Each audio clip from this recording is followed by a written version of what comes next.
Hi there everyone, I just want to start this video by saying a heartfelt thanks to a Mr. Peter Lawwell from Celtic.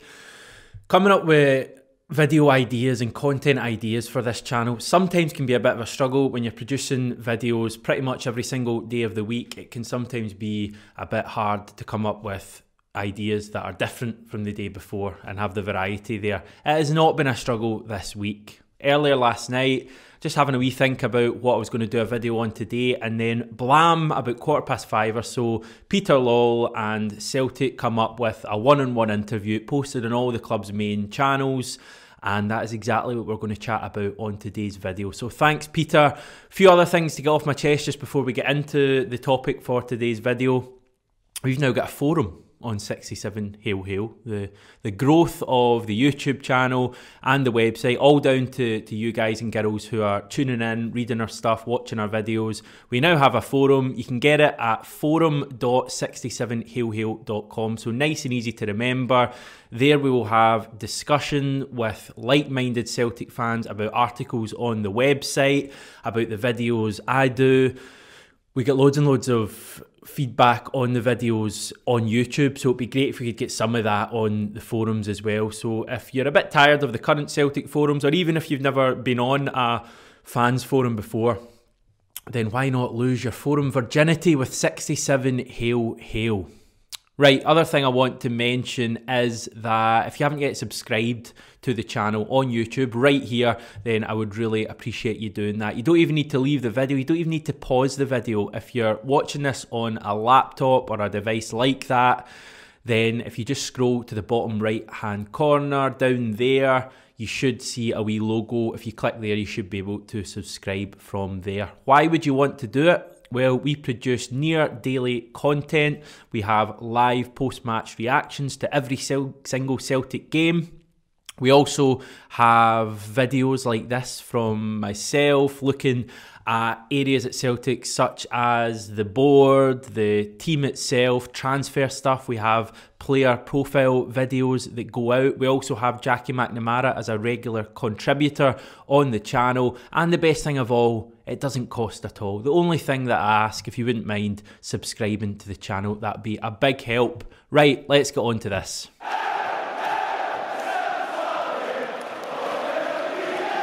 Right, the first point I want to make, and this is a sincere thanks this time as opposed to the one I made at the start of the video, is fair play to Peter Lawwell for coming out and doing this video and apologising at the start.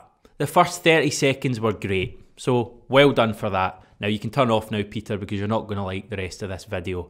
Following on from that, the final 4.5 minutes were an abomination. They were an insult to Celtic supporters. There's a few things I want to pick out just before I move on to the actual things that Peter Lawwell said. The first thing is that I feel it was a missed opportunity doing the interview with Jerry McCulloch, who is Celtic staff. I think it would have been a great idea. I think a press conference is a bit, difficult to do at the moment, although you could do it over Zoom. But at the very least, getting in an external interviewer to do an interview and ask difficult questions of Peter Lawwell and be open and transparent in their answers would have been the way to go. I thought, for a fact that Peter Lawwell wrote the questions for Jerry McCulloch to ask him, and doing an in-house broadcast I don't think was particularly good. Another couple of things, why have Celtic now put this statement out?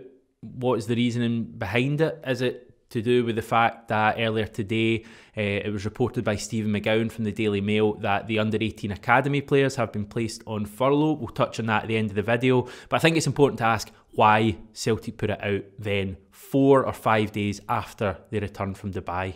Right, now to batter through what Peter Lawwell said, and bear with me, this could be a little bit all over the place, but I've done my best to kind of put all my thoughts into one place and in as organised a fashion as possible, because there was so much to take from the video and not a lot of it good. As I said, the first half a minute, well done Celtic, Peter Lawwell.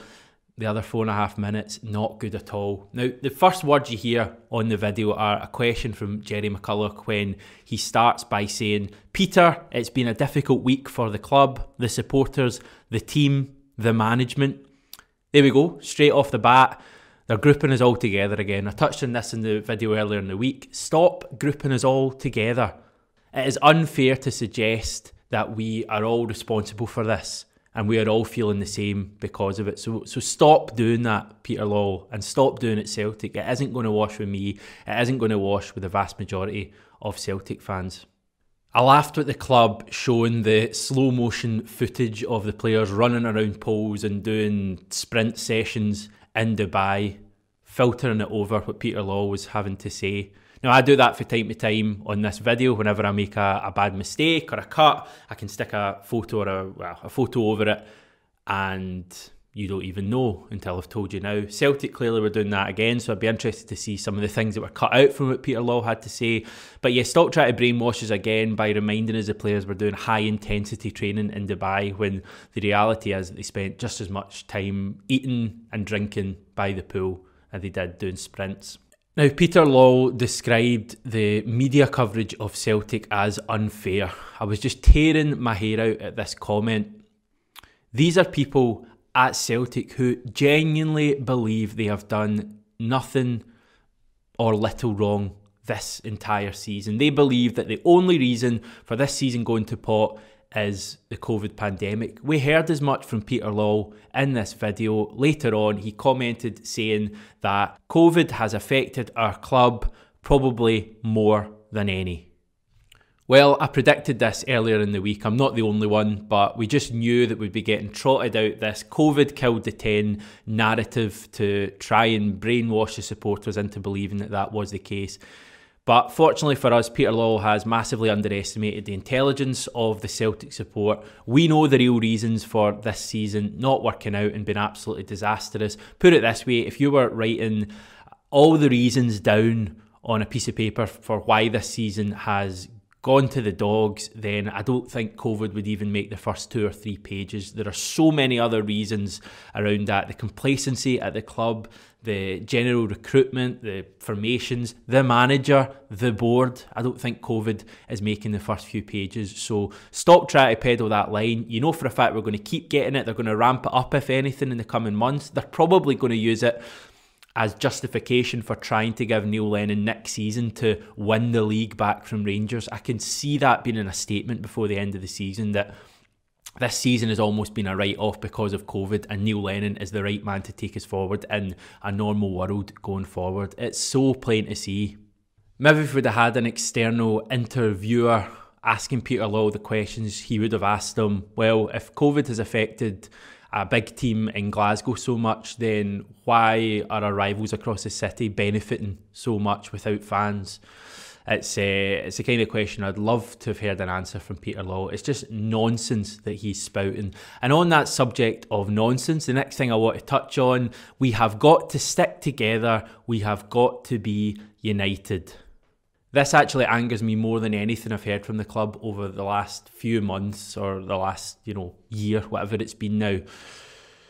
This is a terrible tactic from them where they're trying to actually divide the support by saying we need to get united. They're turning the support on each other. They're turning the fans who think that everything's fine at the club still and other fans are overreacting against the ones who are really unhappy with what they're seeing. It's the whole faithful through and through brigade against those who are actually questioning what's happening at the club. And the club know exactly what they are doing with this. In short, it translates as saying, don't hold the board to account, just give us your money and just support the team. And it's not going to work like that. We are beyond that stage now. I would actually argue, Peter Lawwell, that the Celtic support are pretty united. We all want you out and we all want you to take our manager with you. And on the subject of Lennon, where is this fabled January review that we were promised 4 or 5 weeks ago? Since we were promised that, we've fallen 8 points further behind Rangers. The league is now totally over.